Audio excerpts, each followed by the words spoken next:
ప్రజలకి ఒక మంచి పాలన అందించాలంటే మంచి అధికారులు ఉండాలి. అందులో భాగంగా పవన్ కళ్యాణ్ డిప్యూటీ సీఎం అయ్యారు కాబట్టి, ఆయన ఒక మంచి అధికారుల కోసమైతే వెతుకుతూ ఉన్నారు.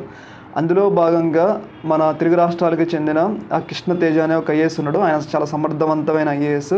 కేరళలో పలు డిపార్ట్మెంట్‌లో పనిచేసి చాలా అవార్డులు పొందారు. చాలా గుర్తింపు తెచ్చుకున్నారు. అయితే పవన్ కళ్యాణ్ ఆ అధికారిని తన ఓఎస్‌డీగా అంటే ఆఫీసర్ ఆన్ డ్యూటీగా తన యొక్క పర్సనల్ సెక్రటరీగా నియమించుకోవాలని అయితే అనుకుంటాడు. ఎందుకంటే పాలనలో పవన్ కళ్యాణ్ తనదైన ముద్ర వేయాలి కాబట్టి, అలాంటి అధికారులు ఉంటే వారికి మంచి సలహాలు ఇస్తారు కాబట్టి, ఈ యొక్క అధికారిని తీసుకురావాలి అని చెప్పేసి అయితే పవన్ కళ్యాణ్ అయితే భావించడం జరుగుతుంది.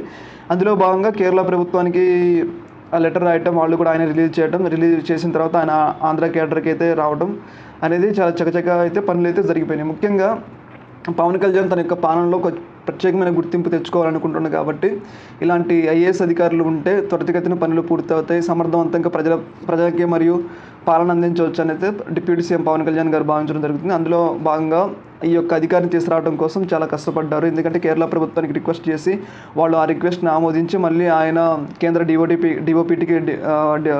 డిఓపిటీకి రిపోర్ట్ చేసి వాళ్ళు మళ్ళీ ఆంధ్రాకి కేటాయించారు. ఎంత తతంగం ఉందంటే, ఒక మంచి అధికారి కోసం పవన్ కళ్యాణ్ ఈ స్థాయిలో కష్టపడ్డాడు.